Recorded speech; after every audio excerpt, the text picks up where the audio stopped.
Hello there and welcome. We are Geeks Assembled and we have assembled here once again. And today there is actually quite a lot of us. And we're going all the way over to Fantasia. Yes, because we're going to take a look at the first Neverending Story film. So let's go ahead and let's see what Beef, let's go to Beef first. Let's see what Beef has to say about this film. The Neverending Story. A very sad tale of an emotionally scarred child from the death of their parent, leading to shoplifting, truancy, homelessness, and then a multiple personality disorder when he can't differentiate reality and fantasy. It's a tragic tale.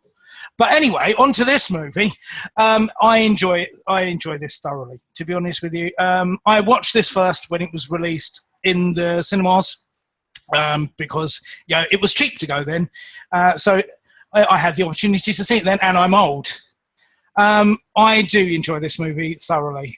If I have to go like I did yesterday, my favourite character is the rock biter troll. Out of every character in the movie, it still does get me, to be honest with you. The speech he gives, where they look like good strong hands. That still gets me because there's true pathos and sadness in that voice, and that's the amazing thing. It's a real. There's no fat in this movie, actually. Watching it back today, there's no slack in it. It works a lot quicker than I expected. It's really good. It's held all together by Atreyu, to be honest with you. You accompany him on his journey, and for me the music is one of the main things with this to it, because that does carry along with it the sort of majestic tones and everything like that you get with the childlike empress, and the recurring themes and everything like that. It's Giorgio Moroder who did so many fantastic scores in the 1980s, and I can still remember it, I could still whistle it, and was doing it all along with the movie.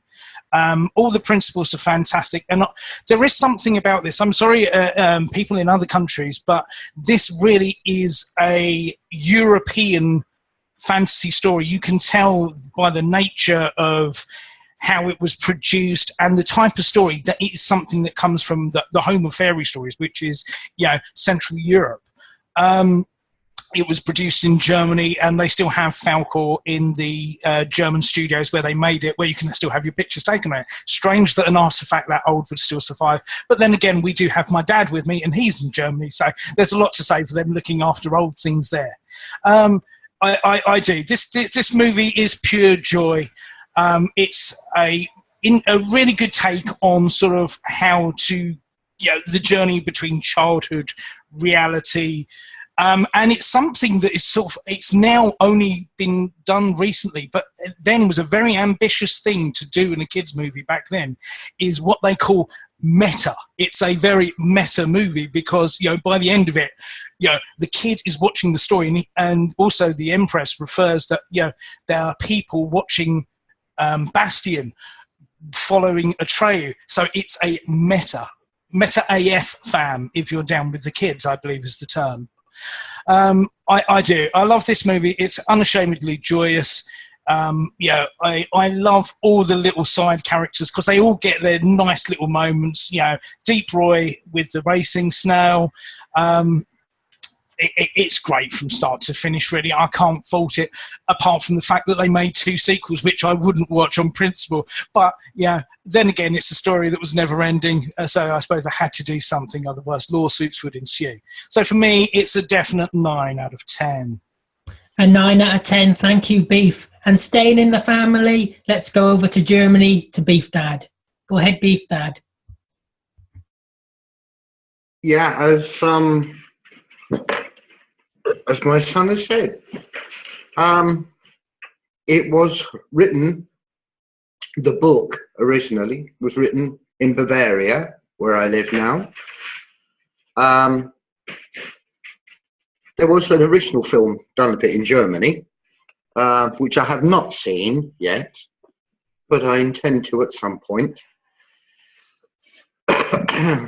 For me, the magic of it is a child who gets involved in the book that he reads,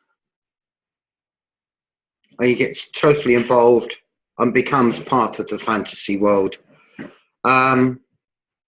It's a wonderful thing for me because I have spent my life reading books, and I always get really involved. Tim's favourite, the Rock Biter. I loved him. He was a sweetheart. Me, I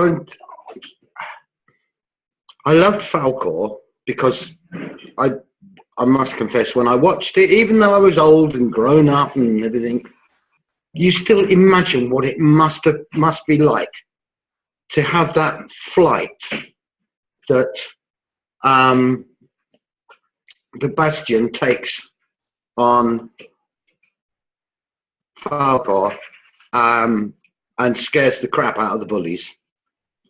That for me that's a sort of magical revenge moment. But when it comes down to it, I think Professor Engiwook, who does the watching of the Southern Oracle from afar, he's brilliant. He creases me up every time. Sidney Bromley, I believe it was. Yes, Sidney Bromley played Engiwook. But then there was Urgle, his wife, the wench, played by Patricia Hayes, probably one of the best known comedy actresses on British television during that period. And she was on with everybody. Benny Hill, she did many things with Benny Hill, but brilliant actress, so funny, so clever, and she made it totally believable. And I freely confess that the girl, the princess, what's her name? Let me have a look. Tammy Stronach. Yes, thank you, Tammy Stronach. She was superb. She was absolutely superb. It was such a wonderfully controlled performance. And when she actually comes face to face with Bastion, that is just absolutely magic, because she explains that only he can save them, and why and how. The pathos that child gets across is absolutely superb, and the tears. I loved the way Bastion gave her the new name, and gave her the name of his mother, who had died.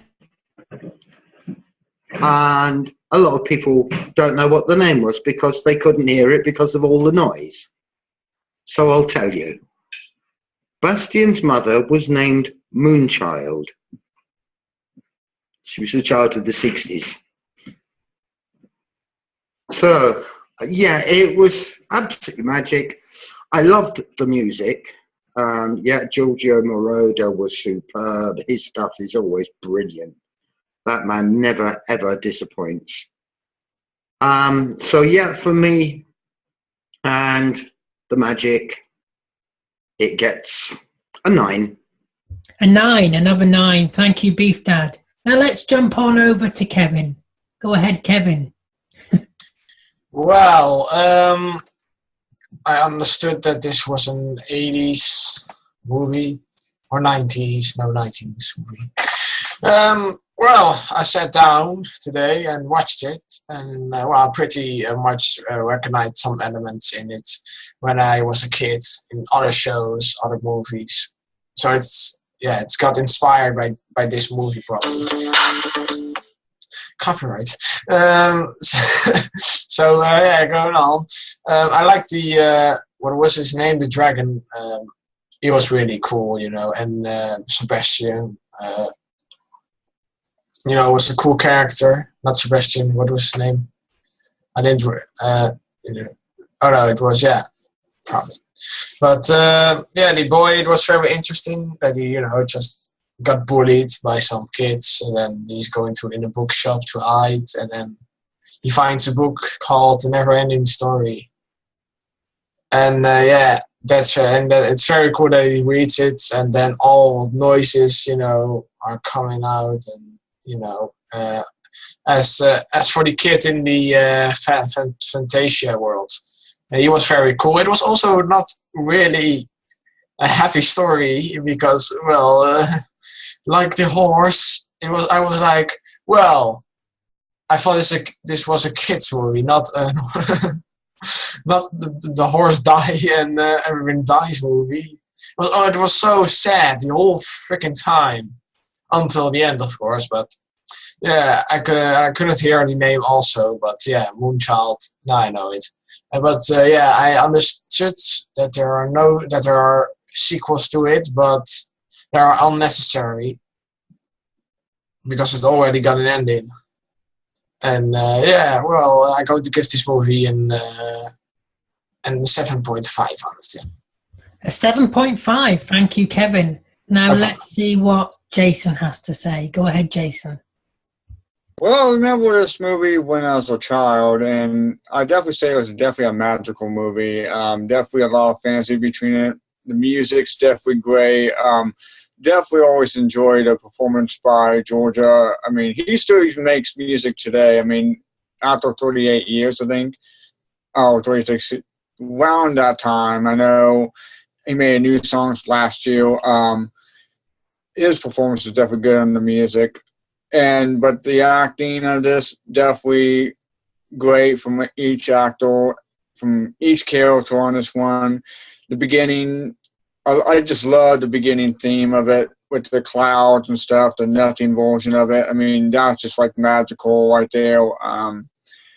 The movie itself, when the first time I ended up watching it, I mean, I was wondering like what the heck is going on, and the child, Sebastian, things he had to deal with in his past, losing his mother, and the imagination he had. In a way, I can kind of relate to that, to the point that when I was a kid, I had imagination in a way, because dealing with hatred and haters and stuff, so I had to find my escape route, and imagination was part of my escape. And so this story is, in a way, relating for kids that have problems, and this movie itself definitely is really magical.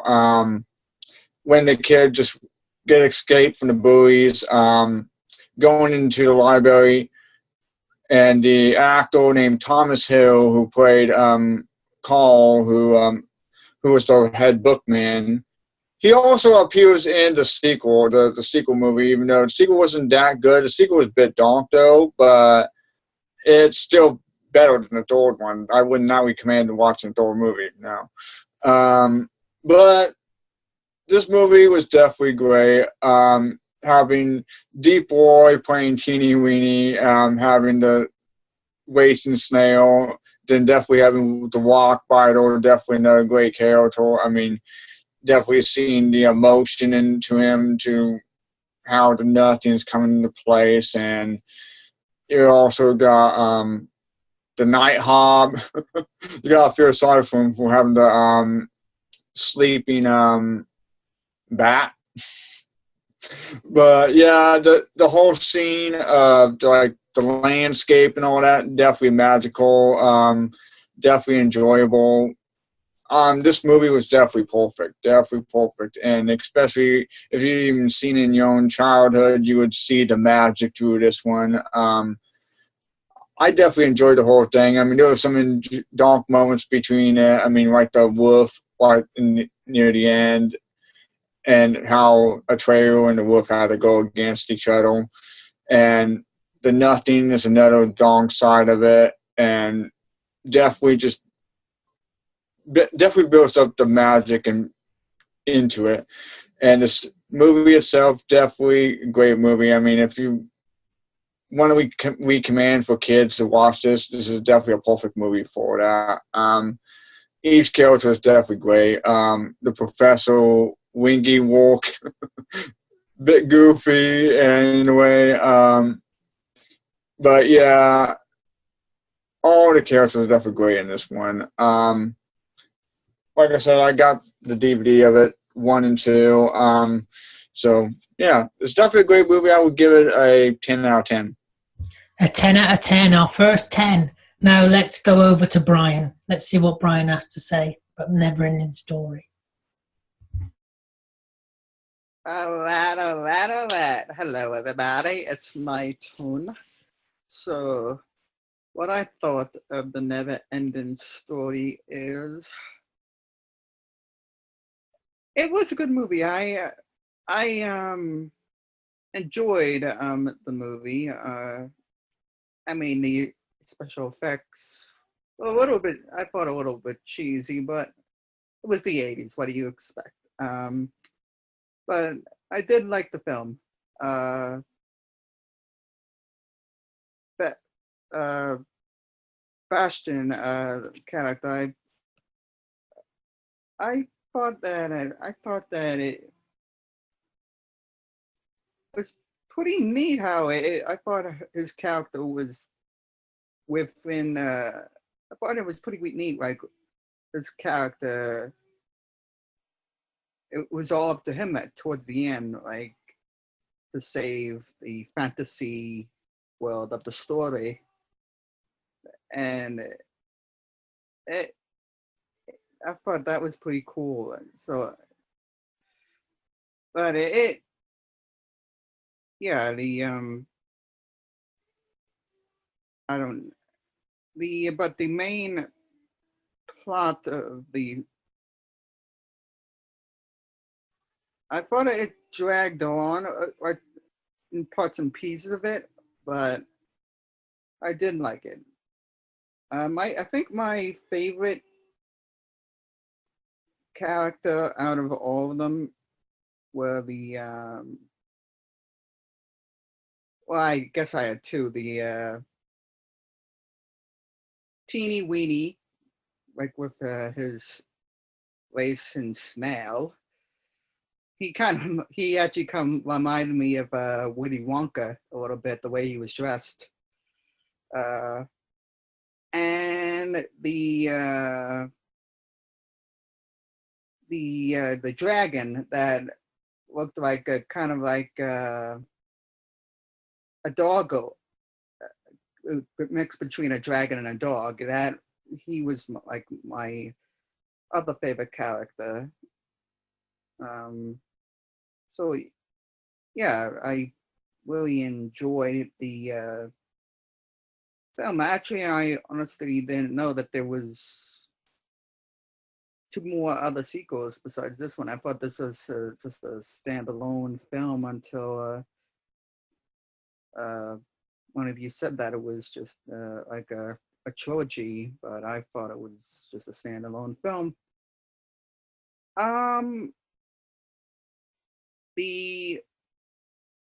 But the part I didn't really like the most was the seeing the horse dissolve within the quicksand in the movie. I didn't really enjoy that. But what are you gonna do? But yeah, I really enjoyed it. If I were to rate this movie, I think I would give it maybe a 5 out of 10. A 5. Thank you, Brian. Now let's see what Alex has to say. Let's go over to Alex. Go ahead, Alex. Thank you. Yeah, I actually didn't enjoy the movie as much as I thought. My parents and my brothers actually really enjoyed the movie and had seen the sequels. I've seen the sequels as well from 95 and 2000, and there was an animated series, and there was a video games and other things. Yeah, so there was a TV series and a 1995 animated series. So this definitely has fans. and I could see why they like it. And I did like the first 10 minutes. But for me, I'd rather be watching something else. Fantasy is not really my forte. But as I said, I thought it did meander a little bit, but I understand that's the nature of it. And it was trying to demonstrate some points and things like that. As I said, my family is actually bigger fans than I am, so I would give this a 6. My rest of my family would probably give it an 8. Oh, so Alex gives it a 6, but the rest of his family would probably give it an 8. So let's go over to Susan, see what Susan thinks of this film. Go ahead, Susan. Hello, Teeny Weeny here. I've left my snail outside. This is a really cute movie. I've enjoyed it since I first saw it. It's one of those ones that's like resonant, and it sings like little happy songs in me. It is altogether a sad story with an incredibly happy ending. The story of Bastian pulled out of the movie. His story is really sad,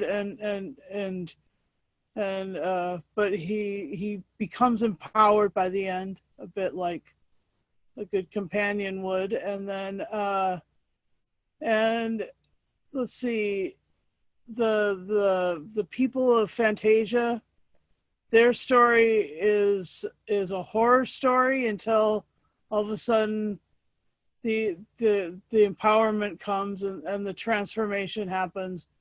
But it is sort of Greek tragedy. Everybody's gone by the end. It's like, I mean, it's like Janis Joplin saying, "Where did everybody go?" But you know, the Empress's performance was amazing. Her tears. I mean, I agree with Beef Dad 100% about this. That little girl has like, she captures your heart. I mean, in as much as Teeny Wee or the Rockbiter or Falco or Atreyu or any of the others capture your heart, this little Empress is brilliant. And I really I love the fantasy. I love the fact that the kid, that Bastian can impact directly the Fantasia. And I love the fact that Atreyu can impact directly, and the princess can, or the Empress can impact directly the world outside, and Falco can travel back and forth. I mean, they totally stole Falcor when they did the Avatar series. The Airbender, the Last Airbender, that riding dragon, that is totally, it was a total ripoff of this story. But there is nothing new under the sun. I don't fault anything for stealing from anything else, because it was pretty impactful. So, all told, because I want to keep this short and sweet, I think I'll give it a 9.5 out of 10. It was adorable. A 9.5. It was adorable. Now, which one of the two troublemakers should I pick first? Lee or Connor? Let's go over to Leeds. Go ahead, Connor. Thank you for that. Yeah, this film, to me, it's like a metaphor for loss of imagination. That's basically what the whole film's about. You know, you've got this Bastian kid who is surrounded by these people that just lack total imagination, and imagination is a very powerful thing. And I think, as well as that, there's some really sort of horrific aspects to it. Like, you start off with the father, the neglectful father, practically mocking his child for trying to find ways, develop certain ways of getting over the death of his mother. It really is there's a sort of a horrific, uncomfortable aspect to that. And then, of course, you have the scene that probably traumatized me the most as a child, with Anthrax, the horse, meeting his demise, which was incredibly sad watching as a child. And then also at the end, where he's got a wish, and he doesn't wish for his mother to be brought back. He wishes for revenge on the people that have taunted him, the relentless bullies. It's sort of it's more of a story of a child losing his mind through his imagination. But at the same time, Bastian is a great character because you can see him, he's getting so involved in this story. Like, one of the best scenes, I think, is when close to the beginning, where they've just started off on the journey, and the horse wakes the character's name up that I can't remember for the life of me, and it goes on about it's time to eat, and then of course he gets a sandwich out of his bag and then says, there's many more days to go on our travels, best to save it. I think there's something great about that. That's it shows that there's a great connection between him and the story itself, which lends his performance. I think the child actor who played Bastian was a great actor. The world itself and the characters, like the Rockbiter and all of those fantastical sort of beasts and creatures, very much likens to the work of one of my favourite writers, being the late, great Terry Pratchett. There's a very much of a Discworld sort of feel about it, and I think that's something that makes me absolutely love this film. It's just great. What else? Yeah, I think there's a really heartwarming aspect about it, but there's also a really sad and depressing aspect about it, because there's also, like, as I said, and actually I have to agree with Beef, I think the Rockbiter is definitely my favourite character as well. It's sort of a land without hope, because you've got the Rockbiter saying he's going to sit there and he's going to wait to die. It's all sad, and you really want to just lift their spirits, but it just seems it's a endless loop of no hope for them. But it all resolves itself in the end, and Fantasia turns out to be a great fictional land. I think overall I will have to give this film a 7.5 out of 10. A 7.5 out of 10. Thank you, Connor. And at least we got an explanation about Connor, didn't we? That's what traumatized him, didn't it, Connor? It was the horse. Yeah, when you were a child. It explains a lot, Connor. It does. Let's go over to Lee. Go ahead, Lee. Unlike Beefhead, I never got the chance to see this back in 1984 when it was released. We had the big summer hit from the movie, the theme song, Neverending Story, Limahl, if everybody remembers him, who lead singer of Kaja Goo Goo. Try saying that when you're drunk. But it's taken me up till now to watch this movie in full. I only watched it in full during the week because I've always caught this movie when it's been on TV, 20 minutes into it, 10 minutes to the end, halfway through it. So I've sat down this week and watched it from beginning to end. It's a nice little tale. It's what can I say? It's the Bastian side of it. Yeah, it's sort of a tale of keeping, as you say, the imagination, reading of books alive, keeping the books alive for the kids with their imagination. That's what it's all about. And Atreyu, the warrior, what a brilliant actor. I mean, I didn't know till this week that actor was played Boxy in the original Battlestar Galactica TV series with the Daggett, the robot. Well, it's really amazing what you found out. But but for me, I didn't feel there was enough threat for Atreus' journey. There was no threat. You had the wolf, but you hardly ever saw that. I just wanted a bit more threat. I mean, when the horse sank into the swamp, that was realism. That was, you can die on this adventure, and good for scene in. As you said, and all the other characters, yeah, it's brilliant characters. You say Teeny Weeny, the bat creature, and the Empress, the actress. I can't. The name escapes me, but this is the only film she ever made. I think she her parents took her out after this. I think, to be honest, and she didn't do anything else. Yeah, it's as a fantasy film goes, it's okay. For me though, until you get to the end, because just lately in other science fiction, fantasy TV shows, we've had a lot of the reset button. And we get this at the end of this movie back in 1984. So I'm just wondering if certain showrunners of certain TV programs got the idea of the reset button from this movie. I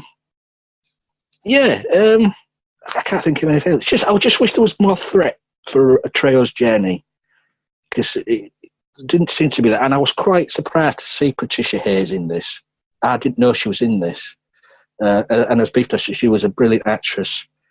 I always remember it in The Fish Called Wonder, where dogs getting killed every few minutes. That was funny little scenes there. But she was a brilliant actress. She played Edna, the inebriated woman. Brilliant. If you ever get to see that, I recommend that. But all in all, good little tale. Not one of my favourite fantasy movies, so I'm gonna give it a 7.5. I just wish there was a bit more threat. A 7.5, but if only there was a bit more threat, Lee says. I'm amazed that you've not watched it in full till now. That amazes me. That really does. That amazes me. You've never watched it in full till now. Yeah, it's just one of those things. There's loads of films you turn the TV on and it's halfway through the movie, 10 minutes to the end, and this is one of the films where I always turn it on, and that's what happens in this one. So I took time out this week. Luckily, I chose it in the poll, wasn't it? I voted for this film. Other people did as well. I mean, it wasn't just me who voted for it. But we've got you to blame. Yeah. But I'm going to go out there straight away. I adore this film. I love this film. I just adore this film. When I saw it as a kid, sometime in the mid-90s, I think I saw it first. I absolutely loved it. I watched it a few years ago again, because I hadn't seen it since the 90s. And then I think I saw it in 2013 again, something like that. And I've watched it now, and I just adore it. I think it's such a brilliant film. It looks visually good, like the animatronics of the creatures and stuff like that. I don't know exactly how they were done, but they just look great, don't they? I mean, you can see Falcor's tongue moving up and down, and the eyelids moving, and the eyes moving, and the ears moving, and all the effects look really, really good. They look really good.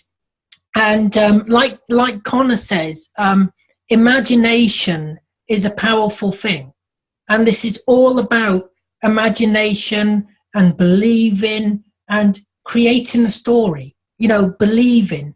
And it's just a brilliant film. I love this film. Like some other people have said, Beef Dad and Susan, that the Empress was brilliant. And it's not one of those films where the ending lets you down. I don't think the ending doesn't let you down at all. It's a really, really good ending. And as well, it's just brilliant. I've got so much. I could go on about this film forever, but there are really sad elements of this film as well, because you've got everybody really dies. Really, everybody dies. It's a really sad film because everybody dies until obviously the princess gives him the wish, and then he wishes everybody back and everybody to be happy, sort of thing, and at the end everybody's back alive. But Fantasia was destroyed.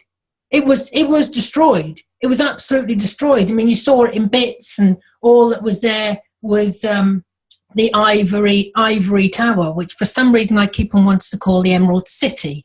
The ivory tower, at the, you know, that's all that was there at the end. You know, and even that was falling to pieces. And you've got really sad scenes, like when the horse drowns, and when the horse drowns. It's just a brilliant film. I'm going to give it a 10 because it's brilliant. I love the music, love everything about this film. So I'm going to throw the floor open to everyone wants to speak. For those of you interested in the production side of things, if you were saying the movie lacks danger, it would appear all the danger was in its production. Noel Hathaway, who played Atreyu, was seriously injured sort of 3 times during the course of production. He was thrown from a horse and got trodden on. When Artax sort of gets taken into the swamp of despair, it was on a platform and he was taken down with it, went underneath the mud and lost consciousness. And then when he fights Gamork, the sort of wolf type creature, the agent of the power behind the Nothing, it nearly had his eye out with the sharp teeth, and the weight of the model was so much that it virtually crushed him. So that's why you don't get that much of a shot. They only did it once because it proved to be too dangerous, because health and safety wasn't what it was then. Alan Oppenheimer, an actor who you've seen in many other stuff and everything like that, he was the voice of the narrator, Falkor, the Rockbiter, and Gamork. So how about that for sort of 4 paychecks with one guy, to be honest with you? And you really can't tell the similarity between them either. So I've got to give him a bit of kudos as well, because he's created 4 characters there that just are fantastic in this. For me, going back and watching this as well, you remember this is 1984. This is a movie before the internet, before the advent of having knowledge and everything like that at your fingertips. I think it is quite good. I think I've got my kids to watch this anyway, because I think it is easy to lose wonder when you have this, everything at your fingertips. The idea that, Colin very eloquently said, encapsulating it, that imagination is a powerful thing. That it's easy to lose a sense of wonder when you have all this stuff immediately to hand, and it does remind you that perhaps without imagination we would all be lost. And I have to say as well that I love the idea of the nothing. I just love that. Does anybody else have anything to add? The original Orin that Atreyu wears is now owned by Steven Spielberg. Like I said earlier, it was the most expensive movie ever made outside of Russia and America in 1984, and it was made by a German company. I know you said about the model of how Falkor looks so huge. The real thing is about 43 feet long. Now, as a model type of thing for that day and age, that was a huge thing. And there was so much money involved in it just to get the horse to stay still as the sort of platform sunk into the mud, because an animal's natural instinct is to either swim away or to sort of trot off. So there was so much involved in the production of this movie to try and get it to work. One thing I do like about this, and like you guys have said, everyone does die. There is a sort of futility element to it, that he's fighting against everyone who, by the end of it, has sort of given up. That the turtle's given up. And by the end of it, he gets to the edges of Fantasia, and you can see his whole story charted out on the drawings on the wall. So it's like it's predestined what's going to happen. And by the time he goes back to the childlike empress, it's sort of, she's known all this all along. His journey has, to a certain degree, been for naught. And he's understandably really angry, because he's seen all these horrors and terrors and everything like that. And you never actually find out what happens to him then, because the castle was destroyed. During production, it was the hottest summer on record in 1983. They had 2 models of the ivory tower, one of which melted. But I've got to say as well, one other thing that is very fantastic about this for me is the matte work on it, which is all the fantastic landscapes and everything that you see in the background. That is something that I think you've got to give props to the sort of the artistry behind it as well, which I think came from a lot of the fantasy community. If you look at a lot of, I remember there was an issue of the Lord of the Rings trilogy where you had the two towers, and they actually nicked the imagery, I think, of the Ivory Tower that they used for the Two Towers cover of the Two Towers book. There's something very much of the fantasy about this. You can't argue with how it's structured, but it is. I think visually it's a beautiful, beautiful film. I don't think you could get that made today, and I certainly don't think it would. It's a very European movie for me. Yeah, although oddly enough, the alley that Bastian gets chased into is in Vancouver, which is in British Columbia. Yes. Gotta shoot all the stuff in Vancouver, right? And let's see, where did they use? They used Andalusia in Spain. Yep. In Germany, some of the scenery shots were in Germany. And of course, as I say, the actual main studio that they worked in was in Bavaria, in Grunwald. But yeah, it's an extraordinary film, and everybody says, oh, everything goes back to normal at the end. But I think if you got yourself involved in this, and most people with imagination would get involved, the flight back on Falcor, where Bastian sees all the inhabitants back, and Rottbiter's there, Teeny Weeny,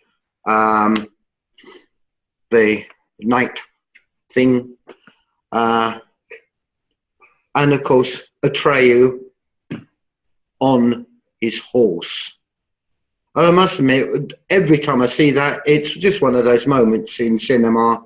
It brings a lump to my throat, and basically I get involved. I don't care. The important thing, actually, I would say, that I've learned over my almost 70 years is, use your imagination. Let your imagination run riot. Don't bring everything down to numbers. There's too much of that going on. Don't bring it all down to numbers. Use your heart and use your imagination. Hear, hear. That's it. Anybody else got anything to say? Yeah, I just wanted to talk about. Go ahead. Think about this movie between like reality and imagination, and like I said, it helps like kids like me in the past that was dealing with a lot of bad things happening, because when I was a kid I was bullied a lot and I didn't have friends or anything, and what helped me escape between it is going into like a different like a realm or different fantasy or my own kind of world in a way. So this movie in a way was like kind of encouraging at the time, and I used it to a point of making my own story, my own kind of adventure of writing things. And this movie in a way helped push me through to the point of passing through my enemies and passing through the things I need to get challenged through. And the movie encouraged me through it. And if there's any kids out there that's suffering like kind of some kind of problems, this movie seems to be more like something that would help them. And that's what's really magical about this movie itself, even though it showed a lot to the point that every character died in this one. But in the end, it gave the characters a second chance of Sebastian wishing them all back and having his revenge on his haters. And the story is definitely magical in a way. And so I disagree with Lee about a trailer having less of a threat, because the Nothing was more of a bigger threat than anything else in the movie. Because the Nothing was destroying everything, destroying each character, destroying the whole landscape. It's like, if you just imagine just being right there, just standing or just trying to run away from it, and it's pushing you away, it's dragging you away. Imagine how scary that can be. And just being pushed through maybe outer space. So yeah, definitely pretty much interesting now. I really enjoyed the music, I must say. Lamal, fresh out of Kajagoogoo, he left the band because Giorgio Moroder didn't involve the rest of the band in this, I think. And anyway, it was beautiful music. I mean, for a season, the Neverending Story song was like on so high repeat in my playlist. I mean, the music actually, Lamal's music, separate from Kajagoogoo, never actually made it to Montana. There was never any airplay in the whole state of Montana, it didn't seem like. But I mean, this song caught on as soon, yeah. And it was brilliant. It was really, really brilliant. Anyway. Anybody else have anything to add? Nope. Is that it? Well, I think that's your lot. I'd like to thank everybody here for joining me. What a wonderful bunch of people, eh? And I'd like to thank you for watching. And don't forget to hit that subscribe button. Do tell us what you think about the Neverending Story. And as always, take care, look after yourself, and we'll see you next time. Shall we start singing now? The Neverending Story.